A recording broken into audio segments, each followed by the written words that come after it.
ஆண்டவரும் இரட்சகருமாகிய இயேசு கிறிஸ்துவின் நாமத்தில் வாழ்த்துக்கள். இந்த நாளிலும் என்னாகமும் 21வது அதிகாரத்தை நாம் கற்றுக்கொள்ளப் போகிறோம். இந்த அதிகாரத்தில் உயர்த்தப்பட்ட வெண்கல சர்ப்பம், அதே போல கர்த்தரினுடைய யுத்த புத்தகம் என்று 15வது வசனத்தில் பார்க்கிறோம்.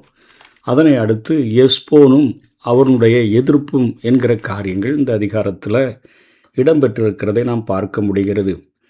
வாக்குத்தத்தம் பண்ணப்பட்ட நாட்டினுடைய தென் பகுதியில் ஆராத் அரசன் வாழ்ந்து வந்தான். இதை தான் 1ஆம் வசனத்திலிருந்து 3ஆம் வசனம் வரையிலும் பார்க்கிறோம். இஸ்ரவேலர் பாலைவனத்தில் பாளையம் இறங்கி இருக்கிறார்கள், நாட்டின் மீது போர் தொடுக்கப் போகிறார்கள் என்று அவன் கேள்விப்பட்ட போது அவர்களை தாக்கினான். ஆனாலும் ஓர்மா என்னும் இடத்தில் அவன் தோற்கடிக்கப்பட்டான் என்று இந்த அதிகாரத்திலே பார்க்கிறோம். அதனைத் தொடர்ந்து சிவந்த சமுத்திரம் என்று இங்கு வசனம் 4 சொல்லப்பட்டிருக்கிற காரியமானது எகிப்திலிருந்து இஸ்ரவேலர்கள் தப்பிய போது கடந்து சென்ற அந்த வளைகுடா பகுதி அல்ல. இது மாறாக அகாபா வளைகுடா என்று சொல்லி இந்த பகுதி, இது சிவந்த சமுத்திரத்தின் வழி என்பது இந்த பாதையினுடைய பெயராக இருந்திருக்கக்கூடும். ஆகவே இவர்கள் 2வது ஒரு விசை செங்கடலை பிளந்து சிவந்த சமுத்திரத்தை பிளந்து அவர்கள் பயணம் செய்யவில்லை. அகாபா வளைகுடா வழியாக அவர்கள் பயணம் செய்தார்கள். மீண்டுமாக மக்கள் தங்களுடைய வாழ்க்கை சூழலை குறித்து திருப்பியும் இங்கே குறை கூறுகிறதை பார்க்கிறோம். இங்கே எகிப்தில் கிடைச்சது இங்கே கிடைக்கல, இந்த அற்பமான உணவு என்று சொல்லி மன்னாவை குறித்து அத்தனை அவர்கள் எரிச்சலாக பேசினார்கள். அந்த நேரத்தில் ஆண்டவர் கோபம் வந்து கொள்ளிவாய் சர்ப்பங்களை அந்த இஸ்ரவேல் ஜனங்களுக்குள்ளே அனுப்பினி அவர்கள் அந்த கொள்ளிவாய் சர்ப்பங்கள் கடித்ததுனால இறந்து போக ஆரம்பித்தார்கள். அங்கே இறந்து கொண்டிருந்த ஜனங்களை பார்த்து எல்லா ஜனங்களும் மோசையின் இடத்துல நாங்கள் பாவம் செய்தோம் என்று முறையிட்ட போது மோசையின் மன்றாட்டை கேட்ட ஆண்டவர் அங்கே ஒரு வெண்கல சர்ப்பத்தை ஒரு கம்பத்தில் செய்து உயர்த்தி வைக்கும்படியாக கூறினார். யார் அந்த பாம்பு கடியினுடைய விஷத்தினால் தாக்கப்படுகிறார்களோ அவர்கள் இந்த வெண்கல சர்ப்பத்தை நோக்கி பார்த்தால் அவர்கள் பிழைப்பார்கள் என்கிற காரியத்தை அங்கே ஆண்டவர் சொன்னார். ஆண்டவர் விக்கிரகங்களை உண்டாக்கி வழிபடச் சொல்லவில்லை. உயர்த்தப்பட்டிருக்கிற அந்த வெண்கல சர்ப்பத்தினால் அல்ல, தேவனால் உயர்த்தப்பட சொன்ன அதை நோக்கி பார்க்கும் பொழுது, தேவனுடைய கட்டளைக்கு கீழ்ப்படுகிற பொழுது தேவனால் அவர்கள் அந்த விஷத்திலிருந்து அவர்கள் விடுதலை பெற்றார்கள் என்பதை உணர்த்தும்படியாக இங்கே ஆண்டவர் சொல்லுகிறார். உயர்த்தப்பட்ட ஆண்டவரை நோக்கி பார்க்கிற பொழுது, அதாவது விசுவாசத்தினால கிறிஸ்துவை நோக்கி பார்க்கிறவர்கள், கல்வாரி சிலுவையில் உயர்த்தப்பட்ட அந்த இயேசுவை நோக்கி பார்க்கிறவர்கள் அவர்கள் விடுதலை அடைய முடியும். இதைத்தான் யோவான் 3ஆம் அதிகாரத்தில் ஆண்டவர் சொல்லுகிறார். அந்த சர்ப்பமானது பின்னர் இஸ்ரவேலருக்கு அது தடையாக அது மாறினதுனால எசேக்கியா அரசனுடைய காலத்தில் 2 ராஜாக்கள் 18 அது அழிக்கப்பட்டது என்றே பார்க்கிறோம். ஆகவே முதல்ல உயர்த்தப்பட்ட அந்த வெண்கல சர்ப்பத்தை குறித்து 9வது வசனம் வரையிலும் சொல்லப்பட்டிருக்கிறதை பார்க்கிறோம். இஸ்ரவேல் மக்கள் அழிவை கொடுக்கும் முறுமுறுப்பில் மீண்டும் அவர்கள் விழுந்து விட்டார்கள். தேவன் கொள்ளிவாய் சர்ப்பங்களை அவர்கள் நடுவில் அனுப்பினார். அவற்றின் கடியில் அநேகர் மரித்தபோது மக்கள் பாவ உணர்வு அடைந்து மோசையிடம் வந்து முறையிடுகிறார்கள். கர்த்தர் மோசையிடம் ஒரு வெண்கல சர்ப்பத்தை உருவாக்கி கம்பத்தின் மேல் தூக்கி வைக்க கட்டளையிட்டார். மோசே அப்படியே செய்தான். பாம்பின் கடியினால் மரண விஷம் கொண்டோரில் எவரெல்லாம் அந்த வெண்கல சர்ப்பத்தை கீழ்ப்படிந்து நோக்கி பார்த்தனரோ அவர்கள் எல்லாரும் விடுதலை பெற்றார்கள் என்று இந்த அதிகாரத்தில் எழுதப்பட்டிருக்கிறது. பொதுவாக வேதாகமத்தில் சர்ப்பம் என்பது சாத்தானை குறிக்கக்கூடியதாக இருக்கிறது. இங்கு கொள்ளிவாய் சர்ப்பங்கள் முறுமுறுப்பை கிளறி விடுகின்ற சாத்தானினுடைய அந்த சாத்தானின் செயல்களை குறிக்கக்கூடியதாக இருக்கிறது. கொள்ளிவாய் சர்ப்பம் என்பது முறுமுறுப்பை கிளறிவிடக்கூடிய சாத்தானினுடைய அது ஒரு குறிப்பாக இருக்கிறது. உயர்த்தப்பட்ட வெண்கல சர்ப்பமோ இங்கே கிறிஸ்துவுக்கு நிழல் உருவமாக காணப்படுகிறது. இதை யோவான் எழுதின சுவிசேஷ நூலில் கிறிஸ்துவே அதை உரைக்கிறார். யோவான் 3வது அதிகாரம் 14-15 சர்ப்பமானது மோசையினால் வனாந்தரத்தில் உயர்த்தப்பட்டது போல மனுஷகுமாரனும் தன்னை விசுவாசிக்கிறவன் எவனோ அவன் கெட்டு போகாமல் நித்திய ஜீவனை அடையும்படிக்கு உயர்த்தப்பட வேண்டும் என்று இயேசு கற்றுக் கொடுக்கிறதை பார்க்கிறோம். வெண்கல சர்ப்பம் மக்களுக்கு விடுதலை வழங்கவில்லை என்பதையும் அதனை நோக்கி பார்க்க கட்டளையிட்ட தேவனால் தான் விடுதலை அடைந்தார்கள் என்பதையும் நாம் புரிந்து கொள்ள வேண்டும். சர்ப்பத்துக்கு அடையாளமாகவே வெண்கல சர்ப்பம் இருந்தது. இங்கு உயர்த்தப்படுதல் என்கிற செயல்தான் நமக்கு முக்கியமான ஒரு காரியம். அதை தவிர வேறு எந்த பொருளும் இதற்கு நாம் எடுத்துக்கொள்ளக்கூடாது. பாம்பினால் கடிபட்ட போது அதாவது தேவனை நோக்கி பார்த்து அவர்கள் விடுதலை அடைந்தார்கள். இரண்டாவது கட்டளையாகிய விக்கிரகத்தை உண்டாக்காதே என்பதை மீறுவது அல்ல, முதலாவது கட்டளையை முக்கியப்படுத்துவதாகவே இங்கே உயர்த்தப்படுதல் அமைகிறதை பார்க்கிறோம். அதாவது அவர் ஒருவருக்கே ஆராதனை செய்வாயாக என்று சொன்ன காரியத்தை, அந்த உயர்த்தப்படுதலைத்தான் இங்கே முதன்மைப்படுத்தி இந்த பகுதியானது காட்டுகிறது.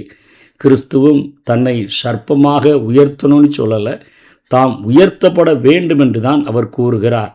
அதே போல் சர்ப்பம் என்னும் சாத்தானுடைய அந்த பாவ விஷத்தினால நரக தண்டனைக்கு நேராக மரித்து கொண்டிருக்கிற எந்த ஒரு பாவியும் பாளையத்தின் நடுவில் இந்த உலகத்தின் இதயத்தில் உயர்த்தப்பட்ட கிறிஸ்துவை இந்த உலக வாழ்க்கையில் வாழ்கிற பாவ விஷத்தினால் மரித்து கொண்டிருக்கிற ஒவ்வொருவரும் அந்த உலகத்தின் இதயத்தில் உயர்த்தப்பட்ட அந்த கிறிஸ்துவை நோக்கி பார்த்தால் பாவ மன்னிப்பை பெற முடியும் என்பதைத்தான் இந்த பகுதி நமக்கு உணர்த்துகிறது. அவரவர் நோக்கி பார்த்தார், அவரவருக்கு விடுதலை. யார் யார் நோக்கி பார்க்குறாங்களோ, ஒருத்தருக்கு பதிலாக இன்னொருத்தர் நோக்கி பார்க்க முடியாது. 9ஆம் வசனத்தில் சொல்லுகிறது, அதாவது சர்ப்பம் ஒருவனை கடித்த போது அவன் அந்த சர்ப்பத்தை நோக்கி பார்த்து பிழைப்பான். அதாவது யார் யார் இந்த பாம்பின் விஷமாகிய அந்த பாவ விஷத்தினால் தாக்கப்பட்டிருக்கிறார்களோ அதிலிருந்து விடுதலை பெறுகிறதற்கு அவர்கள்தான் நோக்கி பார்க்க வேண்டும். இன்னொருவர் நோக்கி பார்த்து அதைக்கு விடுதலையை வழங்க முடியாது. ஆகவே யாரும் நான் காணலை, யாரும் நான் அறியலை என்று கூற முடியாத அளவுக்கு இன்றைக்கி வரலாற்றின் நடுவிலும் வாழ்க்கைகள் நடுவிலும் கிறிஸ்து அடிக்கப்பட்ட ஒரு பலியாக உயர்த்தப்பட்டு நிற்கிறதை வேதம் கூறுகிறது. சுவிசேஷம் அதைத்தான் வலியுறுத்துகிறது. ஆகவே பாவ விஷ விடுதலை விரும்புகிற ஒவ்வொருவரும் கிறிஸ்துவின் பாவ விடுதலைக்கான பலியை நோக்கி பார்த்தால் நிச்சயமாக அந்த பாவத்தினுடைய அந்த விஷத்தன்மையிலிருந்து நாம் விடுதலை பெற முடியும். பாவத்தின் சம்பளம் மரணம் என்கிற அந்த தண்டனையிலிருந்தும் நாம் விடுதலையை பெற்றுக்கொள்ள முடியும் என்பதை இந்த பகுதி நமக்கு தெளிவாக உணர்த்துகிறது. இப்போ இஸ்ரவேல் மக்கள் ஓர் மலையிலிருந்து எவ்வழியாக மோவாப் சமவெளியை சென்றடைந்தார்கள் என்பதை இந்த பகுதிகளில் துல்லியமாக நம்ம அறியக்கூடாமல் இருந்தாலும் அவர்கள் மோவாப் சமவெளியில் பாளையம் இறங்கியதை பின் அதிகாரங்கள் நமக்கு காட்டுகிறது. இங்கே வருகிற போது தான் இங்கே சண்டை உண்டாகிறதை பார்க்கிறோம். அதாவது எமோரியரின் நாட்டின் அருகே வந்தபோது அதன் வழியாக செல்கிறதற்கு அனுமதி கேட்டார்கள். உண்மையிலேயே எமோரியரின் அரசனாகிய சீகோன் இஸ்ரவேலருக்கு எதிராக இங்கே போர் தொடுக்கிறதை பார்க்கிறோம். ஆனாலும் அவர்கள் முற்றிலுமாக முறியடிக்கப்பட்டார்கள். பார்வோனைப் போலவே எமோரியனின் அரசனும் இஸ்ரவேலருக்கு எதிராக அங்கே போரில் தோற்கடிக்கப்படும்படி கர்த்தரால் அவனுடைய இருதயமும் கடினப்படுத்தப்பட்டது என்று உபாகமம் 2:30 பார்க்கிறோம்.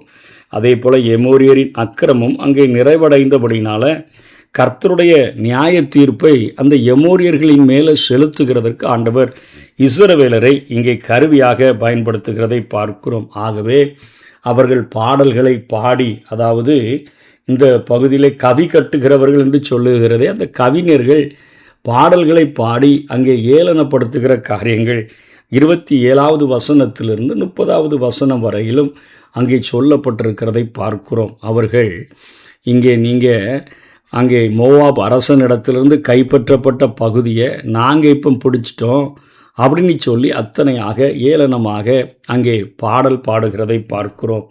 இந்த 15வது வசனத்தில் அங்கே கர்த்தருடைய யுத்த புத்தகம் அப்படிங்கிற ஒரு குறிப்பு எழுதப்பட்டிருக்கிறது. இது இஸ்ரவேலருடைய பழங்கால போர்களை பற்றிய பாடல்களினுடைய குறிப்பாக செயல் புத்தகம் போல அவர்களுக்கு இருந்திருக்கக்கூடும் என்பதை இன்றைக்கு அநேகர் ஒத்துக்கொள்ளுகிறார்கள். இந்த குறிப்பு முற்காலத்தில் இஸ்ரவேலர்கள் நடுவில் இத்தகைய செயல் நூல்கள் இருந்தன என்பதை நமக்கு உணர்த்தி காட்டுகின்றன. ஆனால் இது வேதாகம புத்தகத்தில் இவைகள் அந்த வேதாகம தொகுப்பின் போது சேர்க்கப்படவில்லை என்பதை நாம் புரிந்து கொள்கிறோம். இதே போலவே யோசுவா 10:13 2 சாமுவேல் 1:18 குறிப்பிடப்படுகின்ற யாசேரின் புத்தகமும் அது இருந்ததாக சொல்லப்படுகிறது. இந்நூல் செய்யுள் வடிவிலான போர் செய்திகளை குறிப்பிடக்கூடியதாக இருக்கிறது. நியாயாதிபதிகள் 5வது அதிகாரம் 1 31 வரையிலும் வரும் தெபோராளின் போர் பாடலை போன்ற செய்திகளாக கூட இந்த யாசேரின் புத்தகம் இருந்திருக்க முடியும். சாமுவேல் நூலில் வரும் வில்வித்தையின் போது பாடும் பாடலான 2 சாமுவேல் 1வது அதிகாரம் 18 வரும் செய்தியும் இந்நூலின் தன்மையை குறிப்பிடுகிறது. அதாவது கர்த்தரின் யுத்த புத்தகம், யாசேரின் புத்தகம் என்பதெல்லாம் இஸ்ரவேலர்களுடைய பழங்கால போர்களை பற்றிய குறிப்புகள், பாடல்கள் அது செய்யுள் வடிவில் இடம்பெற்றிருந்தன. ஆனால் வேதாகம தொகுப்பில் அவைகள் இடம்பெறவில்லை என்பதை நாம் புரிந்து கொள்கிறோம். கடைசியாக 31வது வசனத்தில் நம்ம பார்க்கிற பொழுது, ஏதோமியர் எதிர்த்தது போலவே எமோரியரின் ராஜாவாகிய சீகோனும் பின்பு பாசாவின் ராஜாவாகிய ஓகுவும் தேவ ஜனங்களை எதிர்த்தார்கள். சீகோனின் திட்டம் நிறைவேறல. அவன் பெரிய வீரனாக திகழ்ந்த போதிலும் தேவனுக்கு முன்பாக அவன் தோற்கடிக்கப்பட்டதை இந்த அதிகாரத்தில் பார்க்கிறோம். எஸ்போன் நகரம் என்பது யோர்தானுக்கு கிழக்கில் எருசலேமுக்கு 32 கல் தொலைவில் இருந்த ஒரு இடமாக இருக்கிறது. எஸ்போன் என்றால் சூழ்ச்சி திறம் அல்லது பாதுகாப்பு மிக்க கோட்டை என்பது அதனுடைய பொருள். எஸ்போன் அப்படிங்கிறது முன்பு மோவாபியரின் நகரமாக இருந்த இதனை சீகோன் கைப்பற்றி எமோரியரின் தலைநகரமாக அவன் மாற்றியிருந்தான். மோசையும் இஸ்ரவேலரும் இதனை கைப்பற்றிய போது கானானியரை திகில் பிடித்ததை தான் நம்ம யோசுவா புத்தகத்தில் பார்க்கிறோம். இந்த பட்டணத்தை ரூபன் கோத்திரத்தர் பின்பு பங்காக எடுத்துக்கொண்டார்கள். அதற்கு பின்பு காத்து கோத்திரத்தினுடைய அந்த புத்திரர்கள் அவர்களினுடைய உரிமை பங்காக மாறியது. அதனை 1 நாளாகமம் 6வது அதிகாரம் 81வது வசனத்தில் பார்க்கிறோம். லேவி பட்டணங்களில் ஒன்றாகவும் இது திகழ்ந்தது என்பதை யோசுவா 21:39 பார்க்கிறோம். எஸ்போன் இது பாதுகாப்பு மிக்க ஒரு கோட்டை. இதை அங்கே இஸ்ரவேல் ஜனங்களுக்காக ஆண்டவர் உடைத்து நொறுக்குகிறதை பார்க்கிறோம். பிற்காலத்தில் இதனை மோவாபிய அரசர்கள் திரும்பவும் இதனை கைப்பற்றி கொண்டார்கள். இதன் வீழ்ச்சியை பற்றி தான் தீர்க்க தரிசனங்கள் உரைத்துள்ளதை ஏசாயா 15:4, 16, 8, 9, எரேமியா 48வது அதிகாரம் 2-34 வரையிலும் அவர்கள் பாவம் செய்தபடியினால இந்த கைப்பற்றின தேசங்களை எதிரிகளினிடத்தில் இழந்து போனதை பார்க்கிறோம். உலகத்தினுடைய அரண்கள் என்றைக்குமே அரண்களாக இருக்க முடியாது. தேவன் ஒருவரே பாதுகாப்பு மிக்க அரணாக நாம் ஆண்டவருக்கு பிரியமானவைகளை செய்கிற பொழுது ஆண்டவர் அதனை நமக்கென்று ஆயத்தப்படுத்தி நமக்கு தருகிறார். நாம் பாவம் செய்கிற பொழுது அவைகள் நம்முடைய கையை விட்டு போகிற ஒரு சூழ்நிலையானது உருவாகக்கூடியதாக இருக்கிறது என்பதையும் நாம் இந்த பகுதியிலிருந்து புரிந்து கொள்ளுகிறோம். ஆகவே ஒரு அருமையான ஒரு சுவிசேஷ பகுதியாக இந்த அதிகாரம் இருக்கிறது. பாவ விஷத்தினால தாக்கப்பட்ட எந்த ஒரு மனுஷனும் பாவத்தின் சம்பளம் மரணம் என்கிற அந்த காரியத்தை அவன் அனுபவிக்க வேண்டியது இல்லை. அவனுக்கென்று ஒரு விடுதலையினுடைய மார்க்கம் இருக்கிறது. உயர்த்தப்பட்ட இயேசு கிறிஸ்துவை, கல்வாரி சிலுவையில் உயர்த்தப்பட்ட அவரை உலகம் முழுவதுக்குமாக உலகத்தினுடைய இதயமாகிய இந்த பூமியில் உயர்த்தப்பட்ட அந்த இயேசுவை நோக்கி பார்க்கிற எவனும் பாவ விஷயத்திலிருந்து விடுதலை பெற்று அவன் ஒரு பரம காணானை அடைகிற பாக்கியத்தை பெறக்கூடியவனாக இருக்கிறான். ஆகவே நம்மை ஒப்பு கொடுத்து நம்முடைய ஒவ்வொரு நாளும் அந்த அனுதின வாழ்க்கையில் கல்வாரி சிலுவையை நோக்கி பார்த்து நாம் பிழைத்து கொள்ளுவோம். வருகிற ஆண்டவராகிய இயேசு கிறிஸ்துவின் வருகையில் நாம் எடுத்துக்கொள்ளப்பட்டு என்றென்றைக்கும் அவரோடு கூட வாழுகிற பாக்கியத்தை பெறுவோம். கர்த்தர் தாமே நம்மை ஆசீர்வதிப்பாராக. ஆமென்.